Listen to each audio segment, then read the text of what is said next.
Hello everyone, welcome to a online solution. मैं हूं अशफाक। तो आज आपके सामने तगड़ा क्रैश कोर्स का जो क्वेश्चन चल रहा है सब्जेक्टिव का, मैं आपसे यही उम्मीद करूंगा कि जो जो मैं सब्जेक्टिव क्वेश्चन अभी दे रहा हूं उन सभी सवाल को चाहे हंस के चाहे रो के याद कर लो बच्चा। बिकॉज लास्ट में जब गेस दूंगा तो सिर्फ आपको क्वेश्चन दूंगा, वहां पे आंसर नहीं दूंगा। इसलिए पूछना मत लास्ट टाइम उस टाइम कि सर आंसर कहाँ है, तो इसी में से सब आंसर मिलेगा। अगर आपको सवाल याद रहेगा तो अच्छी बात है, और याद नहीं रहेगा तो नोट कर लेना, ठीक है। वीडियो को शुरू से लेकर आखिर तक देखना अगर आपको पढ़ना है तो, और अगर याद है तो अच्छी बात है, देख लीजिए। बहुत इंपॉर्टेंट है यहाँ पे सवाल। और आज जो सवाल है मेरे ख्याल से वो साइंस का है। हाँ, साइंस का सवाल है, ठीक है, साइंस का सवाल है। तो चलिए वन बाय वन करके यहाँ पे सवाल पढ़ते हैं। आइए, सबसे पहला सवाल यहाँ पे आपको दिख रहा है, अच्छी तरीके से दिख रहा है आपको, साफ सुथरा सा। किसी अंतरिक्ष यात्री को आकाश नीले की अपेक्षा काला क्यों दिखाई पड़ता है? जब कोई आदमी, जो एक सवाल ऑब्जेक्टिव में भी आता है, जब कोई अंतरिक्ष यात्री अगर अंतरिक्ष में जाता है, आकाश में जाता है, तो उसको नीला नहीं दिखेगा, कैसे दिखता है? काला दिखता है। कारण क्या है? आइए पढ़ते हैं यहाँ पे। उत्तर हमारा यहाँ पे है, किसी अंतरिक्ष यात्री को आकाश नीले की अपेक्षा काला दिखता है। इसका कारण यह है कि चंद्रमा पर वायुमंडल नहीं है। ओ, चंद्रमा पर वायुमंडल ये नहीं, वायुमंडल नहीं है चंद्रमा पर। जो वायुमंडल नहीं है, वायुमंडल ही नहीं, मतलब हवा वहां पे है ही नहीं। वायुमंडल जो बनता है, एटमॉस्फेयर जो बनता है, वो तो है ही नहीं चंद्रमा पर। जब वायुमंडल है नहीं तो फिर दिखेगा कैसे? इसलिए चंद्रमा पर खड़े अंतरिक्ष यात्री को आकाश काला दिखता है, क्योंकि वहां वायुमंडल नहीं होने के कारण प्रकाश का प्रकीर्णन नहीं हो पाता। वाह, यहाँ पे सबसे इंपॉर्टेंट बात यहाँ ये है कि जब वायुमंडल रहेगा नहीं तो प्रकाश का प्रकीर्णन होगा कैसे? आपको पता है कि सूरज की रोशनी में 7 रंग होता है, जिसमें कि नीला रंग का जो प्रकीर्णन होता है यहाँ पे ज्यादा होता है ना। नीला रंग के आकाश जो हमको नीला दिखाई पड़ता है, कारण यह है कि नीला रंग का प्रकीर्णन होता है, फैलता है ना। नीला रंग क्या होता है? फैलता है। तो नीला रंग कैसे फैलेगा? वायुमंडल रहेगा, वहां पे धूल कण रहेगा, गैसें रहेंगी, तभी तो उसी की मदद से फैलेगी। लेकिन चंद्रमा पर तो वायुमंडल ही नहीं है, वहां पे कुछ नहीं। आप वहां पे जाओगे तो आपको पता नहीं चला कि हम एक कदम यहाँ पे, आप पृथ्वी पर अगर एक छलांग लगाओगे, पृथ्वी पर अगर एक छलांग लगाते हो, चंद्रमा पर अगर एक छलांग लगाइएगा तो इसके 6 गुना ऊपर जाइएगा। समझा रहा मैं क्या बोल रहा हूं? ऐसे ही समझो, अगर पृथ्वी पर कोई बंदा 10 किलो है, कोई बच्चा पृथ्वी पे 10 किलो है, और चंद्रमा पे जाएगा तो पता 60 किलो हो जाएगा, 6 गुना। इस तरह से आप जंप लगाते हो, अगर आप पृथ्वी पे एक जंप लगाते हो तो जितना ऊंचाई तक जाएंगे, 10 मीटर मान ले जाते हैं, 1 मीटर, या तो मान लेते एक छलांग लगाया, कोई बंदा 2 मीटर गया, 2 मीटर उछल गया। अब उसका 6 गुना जोड़ दे, 6 गुना 12 गुना अगर उछलेगा तो वहां पे चंद्रमा 12 गुना उछलेगा। कारण क्या है? वहां वायुमंडल नहीं है, आपको दबाव वहां नहीं डाला, प्रेशर तो डाल ही नहीं रहा, तो प्रेशर डालेगा नहीं तो आप वहां पे जा सकते हो, है ना। तो ही बोला है कि अंतरिक्ष यात्री को काला इसलिए दिखाई पड़ता है क्योंकि चंद्रमा पे वायुमंडल नहीं है, और वायुमंडल नहीं है तो वहां पे क्या होता है? प्रकाश का प्रकीर्णन नहीं हो पाता। जब प्रकाश का प्रकीर्णन ही नहीं होगा तो आपको क्या दिखाया? काला काला ही तो दिखेगा, है ना। और सेम अगर पृथ्वी पर भी वायुमंडल नहीं होता तो भी काला ही दिखाई पड़ता बच्चा, ठीक है। तो यहाँ पे पृथ्वी पे वायुमंडल है, इसलिए हमको आकाश नहीं दिखाई पड़ता। चलिए, है जल संरक्षण से आप क्या समझते हैं? जल संरक्षण से उपाय क्या है? जल को कैसे रोका जाए, जल को कैसे बचाया जाए, जल का संरक्षण कैसे किया जाए, है ना। जल संरक्षण के निम्नलिखित उपाय। पहला है, हालांकि बहुत सारे उपाय भी आप बता सकते हैं, लेकिन यहाँ पे मैं आपको बता रहा हूँ, जल का उपयोग सीमित आवश्यकता के साथ करना चाहिए। हाँ, जितना जल का उपयोग है उतना ही करें, ज्यादा नहीं करें। जितना आवश्यकता है उतना ही करें, ज्यादा फालतू उपयोग नहीं करें, नहीं तो फिर ये जल की मतलब बर्बादी है।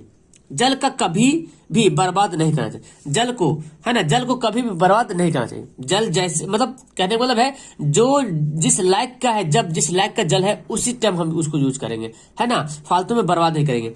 जल, वर्षा जल का कुआं या तालाब में संचित करना चाहिए। जो वर्षा जल होता है उसको कुआं या तालाब में संचित करना चाहिए। यहाँ पे और भी लिख सकते हैं आप कि जल का संरक्षण कैसे करेंगे। जल में कूड़ा करकट नहीं डालेंगे, ये भी हो सकता है। नालियां वगैरह जो निकलता है जल में ना निकाले, यानी कि जो नदी वगैरह में, नाली देखते गांव वगैरह में एक नदी बना दिया बड़ा सा, है ना, और उसमें भैंस भी नहा रहा, ये भी नहा रहा, उसमें पानी जा रहा है ना, उसी में आपको जैसे नाला है, नदी है, अब उसको मतलब कुछ अच्छा काम किया है तो वहां पे फिर लोग उसको फालतू का यूज कर रहे हैं। कल कारखाने से जो निकलते हैं मल वगैरह निकलता है, अपशिष्ट पदार्थ निकलता है, तो वो भी जो है बड़े बड़े नदियों के किनारे जो कल कारखाना होता है वहां भी नदी में बह जाता, तो जल का संरक्षण नहीं हो पा रहा, है ना। तो जल का संरक्षण यही उपाय है इसका। इसके अलावा और भी उपाय आप बता सकते हैं, लेकिन फिलहाल 2 नंबर का सवाल तो काफी इतना है। चलिए अगला सवाल देखते हैं। ये देखिए, ये दीर्घ उत्तरीय प्रश्न है। ये जो पहले था ये था लघु उत्तरीय प्रश्न। VBI शॉर्ट क्वेश्चन है ना, 2 नंबर वाला था, ठीक है। तो 2 नंबर वाला प्रश्न है, और यहाँ पे है आपका लॉन्ग उत्तरीय, दीर्घ उत्तरीय प्रश्न है, जो कि यहाँ पे आपका एक ही सवाल, इसमें दीर्घ उत्तरीय में एक ही प्रश्न है। देख लीजिए सवाल, मैं 2 ही बता रहा हूं, 3 ही बता रहा हूं, लेकिन सवाल आपको याद होना चाहिए। और अगर आपको याद नहीं है तो बस कोशिश ये कीजिए कि हम याद कर लें, ठीक है। हर साल आता परीक्षा में, देखिए पीछे बहुत बार परीक्षा में आ चुका है। बेकिंग सोडा का रासायनिक नाम क्या है, इसके बनाने की विधि और गुण का उपयोग लिखिए। मतलब बेकिंग सोडा का रासायनिक नाम भी बताना आपको, कैसे बनाया जाता है ना, और उसका उपयोग क्या है वो लिखना है। चलिए पहले देखते हैं, उत्तर देखते हैं। यहाँ पे क्या है कि बेकिंग सोडा का रासायनिक नाम सोडियम कार्बोनेट या सोडियम हाइड्रोजन कार्बोनेट है।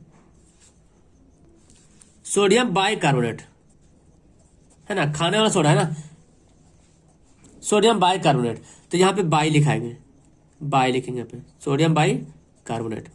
तो बेकिंग सोडा का जो रासायनिक नाम है सोडियम बाइकार्बोनेट है, या तो सोडियम हाइड्रोजन कार्बोनेट, वही एच यहाँ पे लगता है, यहाँ पे लिख सकते हैं NaHCO3, ठीक है। तो यहाँ पे सोडियम हुआ, hydrogen carbonate, sodium hydrogen carbonate, उसको बोलते हैं सोडियम बाइकार्बोनेट, ठीक है। ये हो गया उसका रासायनिक नाम हो गया। सूत्र लिखने बोलेगा तो सूत्र लिख, तो कोई दिक्कत नहीं। बनाने की विधि देखिए, अमोनिया गैस से संतृप्त नमक के संतृप्त जलीय विलयन में CO2 गैस प्रवाहित करने पे बेकिंग सोडा प्राप्त होती है। तो मतलब अमोनिया गैस से संतृप्त नमक के संतृप्त जलीय विलयन में अगर CO2 मतलब कार्बन डाइऑक्साइड गैस अगर प्रवाहित करते हैं तो हमको क्या प्राप्त होगा, बेकिंग सोडा प्राप्त होगा। ऑब्जेक्टिव सवाल ये बनता है कि कौन सी गैस, अमोनिया गैस से संतृप्त नमक के संतृप्त विलयन में किस गैस को प्रवाहित करने पर बेकिंग सोडा प्राप्त होता है ना। तो आप याद रखेंगे CO2 कार्बन डाइऑक्साइड गैस। यहां पे देखिए ये नमक है, NaCl है, H2O जल है ना, CO2 कार्बन डाइऑक्साइड है, और NH3 अमोनिया है। देख रहे ये तीनों जब किया तो क्या बना, NH4Cl बना और NaCO3 यानी कि सोडियम बाइकार्बोनेट बना। ये प्राप्त हो गया हमको सोडियम बाइकार्बोनेट। अब इसका देखिए, इसका गुण भी बोला था ना, बनाने की विधि और गुण भी बोला था। गुण, इसका गुण क्या है, उपयोग, मतलब एक सवाल यहाँ पे हुआ, दूसरा सवाल यहाँ तक हुआ, तीसरा सवाल और चौथा, 4 सवाल एक में दिया था। गुण देखिए क्या है, इसका जलीय विलयन क्षारीय होता है, किसका, सोडियम बाइकार्बोनेट का, यानी कि बेकिंग सोडा का। बेकिंग सोडा का जलीय विलयन कैसा होता है, क्षारीय होता है, ठीक है, या अम्ल को उदासीन करता है, या जो है अम्ल को उदासीन करता है। तो इसका 2 गुण हो गया, 2 गुण लिख देंगे काफी है आपको। यहाँ पे थोड़ा सा आप एक्सप्लेन करके लिखेंगे, फैला के लिखेंगे तो आपको अच्छा सा एक तरफ कॉपी भर जाएगा, काफी है। तो इसका जलीय विलयन हो गया क्षारीय, इसका अम्लीय जो उदासीन होता है, ठीक है। उपयोग देख लेते हैं, इसका उपयोग क्या है। बेकिंग पाउडर बनाने में इसका उपयोग करते हैं, किसका उपयोग, सोडियम बाइकार्बोनेट का उपयोग करते हैं बेकिंग पाउडर बनाने में, यानी कि खाने वाला जो पाउडर होता है। पेट की अम्लता को दूर करने में, पेट की अम्लता को दूर करने में भी बेकिंग सोडा का प्रयोग किया जाता है, ठीक है। अग्निशामक यंत्रों में, अग्निशामक समझते हैं ना, जो आग बुझाने वाली जो मशीन होती है, तो उस मशीनों में भी बेकिंग पाउडर का इस्तेमाल करते हैं, सोडियम बाइकार्बोनेट का इस्तेमाल करते हैं। रसोई घर में पकवान में आप भी खाना बनाते होंगे, है ना, पूरी वगैरह बनता है कुछ, और जो मतलब जो चीज फूलता है ना, उसको छानने के बाद फूल जाता है, बोलता है फूलने में मजा आता है।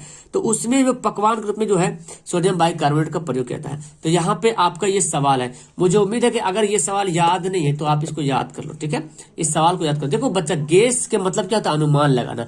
मैं भी अनुमान ही लगा रहा हूँ, मैं भी आपकी जैसा ही हूँ, है ना, कोई एलियन नहीं हूँ, या मैं बोर्ड में बैठा हुआ नहीं हूँ जो मैं आपको यहाँ पे सेम टू सेम बता दूंगा यही सवाल आएगा। हाँ, ऊपर में लिख देता है ताकि आप कम से कम पढ़ तो लो, यही बहाने से, है ना। थंबनेल में ऐसा लिख दिया जाता कि आप इसी बहाने से पढ़ तो लो। पढ़ने से तो कुछ जाएगा नहीं, है ना, कुछ नॉलेज हासिल होने से तो कुछ जाएगा नहीं, लेकिन कम से कम नॉलेज तो हासिल हो जाएगा, कुछ तो सीख तो लोगे, है ना, यही है। तो इसको आप याद कर लीजिएगा। और यहाँ पे जो ऑब्जेक्टिव जो 2 नंबर वाला सवाल है, इसको भी आप याद कर लीजिएगा। तो फिलहाल इस वीडियो में हम 3 ही क्वेश्चन बता पाए, नेक्स्ट वीडियो आपको आते रहेगा। लेकिन शर्त यह है कि जब मैं अगली वीडियो में लाऊं तो इस पिछली वीडियो का सवाल पूरा जवाब आंसर याद होना चाहिए आपको। लेकिन जब आप याद नहीं करोगे, देख के छोड़ दोगे, तो कोई फायदा नहीं हुआ, मुझे बनाने से कोई फायदा नहीं हुआ, ठीक है। हम मेरे फायदा तभी है जब आज बनाए, और जब कल बनाए तो आज वाला पूरा सवाल याद होना चाहिए। तभी बेनिफिट है, तभी आप समझो कि हम तरक्की कर रहे हैं। आप अपनी पढ़ाई को आजमाना है तो इसी तरह आजमाइए कि आज मैं सवाल बनाया हूं, इस सवाल आज याद हो जाएगा आपको। आज आपको याद करना चाहिए, जैसे भी याद करो। और जब कल मैं बताऊंगा तो ये सवाल याद होना चाहिए, कल फिर कल याद करेंगे, तब आप समझिएगा कि हाँ हम कुछ जान रहे हैं, हम कुछ पढ़ रहे हैं। अब ऐसे तो कोई फायदा नहीं होगा, ठीक है। तो इसको कोशिश कीजिए अपने कॉपी पर नोट करिए, अगर याद है तो ठीक है, अगर नहीं याद है तो कॉपी पर लिख लो, नोट कर लो। देखो मैं यहाँ पे देता हूँ, इसको स्क्रीनशॉट ले लो, इसका स्क्रीनशॉट ले लो, और फिर इसका ये सवाल है, देखिए इसका स्क्रीनशॉट लीजिए इधर यहाँ तक, फिर यहाँ तक लीजिए, यहाँ तक, ठीक है।